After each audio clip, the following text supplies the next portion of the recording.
عام ہر وہ طبقہ جو دنیا میں ترقی کر رہا ہے اور جو دانشور کہا جاتا ہے، اس کا یہ روحانی مرض ہے.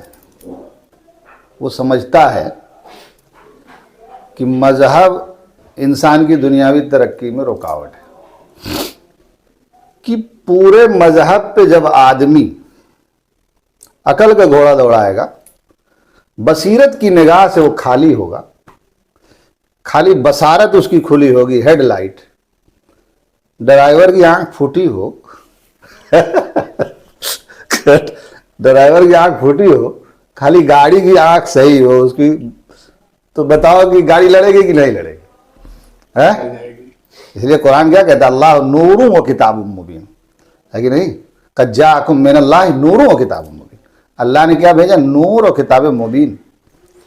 رسول اللہ صلی اللہ علیہ وسلم سے ایک کتاب کے حروف ملے، ایک کتاب کو سمجھنے کے لیے ایک نور ملا ہے، جس کو بصیرت کا نور کہتے ہیں، وہ نور نبوت کہتے ہیں. ورنہ دین کا اگر ہم عقل کے ترازو پہ تولنے لگے تو عقل کے ترازو پہ تولو تو اگر آپ نماز پڑھتے ہو تو آپ کا کل ملا کے 20 منٹ آدھا گھنٹہ ملا کے 5 نمازوں میں 2.5 گھنٹہ آپ کا یہ آپ کو فضول لگے گا. اور اگر آپ صدقات کو دے لو تو 2.5% تو صدقہ واجبہ ہے، پھر صدقہ نافلہ ہے. تو ہر عقل مند یہ کہتا ہے کہ بھائی اگر 100 روپیہ ہم 2.5 روپیہ خرچ کر دیا تو مال 2.5 روپیہ کم ہو گیا، اور صدقہ نافلہ بھی ادا کیا. پھر اس میں الگ سے ہے کہ وَآتَ الْمَالَ عَلَىٰ حُبِّهِ ذَوِي الْقُرْبَىٰ، رشتہ داروں کا حق ہے، قریب والوں کا، اقربا کا، وَالْيَتَامَىٰ، یتیموں کا حق ہے، وَالْمَسَاكِينَ وَابْنِ السَّبِيلِ، مسافروں کا حق ہے، یتیموں کا حق ہے. وَأَقَامَ الصَّلَاةَ وَآتَى الزَّكَاةَ، اور پھر زکوٰۃ کا الگ سے آیا ہے 2.5%. اب عقل تو یہی کہتی ہے، عقل اگر استعمال کرے گا آدمی کہے گا کہ اسلام تو سب سے زیادہ گھاٹ ایک سودا ہے. اور ایک اصل میں بصیرت کا نور نہیں تھا نا، تو ان لوگوں نے صرف ایک لائٹ جو نا گاڑی کی لائٹ ہے، بصارت صحیح، ان کا ظاہری کیلکولیشن صحیح، اور اللہ تعالیٰ نے دنیا اسی معیار پر بنائی ہے کہ اس کو جب تک بصیرت کی نگاہ سے نہیں دیکھو گے دھرم سے دور رہو گے، اللہ سے دور رہو گے. قارون نے کہا کہ میں نے کمایا، یہ میں نے اپنے علم سے کمایا مال، تو اس میں زکوٰۃ کہاں بنتی ہے؟ محنت سے کمایا تو اس میں زکوٰۃ کہاں بنتی ہے؟ قارون نے ایک سوال کھڑا کیا. انبیاء یہی سمجھانے آئے کہ تم کو جو کچھ ملا ہے، تمہارا وجود، تمہاری صفات، تمہارے افعال، تمہاری آل اولاد، تمہارے اموال، وہ من فضل ربی، اللہ کے فضل سے ملا ہے. لیبلونی اشکر ام اکفر، سلیمان علیہ السلام کے واقعے میں ہے، وہ مجھے آزماتا ہے اس سے کہ میں ناشکرہ بنتا ہوں کہ شکر گزار بنتا ہوں. اگر تمہارا ہے تو تم اپنے وجود کو بچا کے دکھاؤ. لقد خلقنا الانسان فی احسن تقویم ثم رددناہ اسفل سافلین، تم کو سب سے خوبصورت سانچے اور ڈھانچے میں ہم نے بنایا. پیدا ہونے میں تمہارا کتنا اختیار تھا؟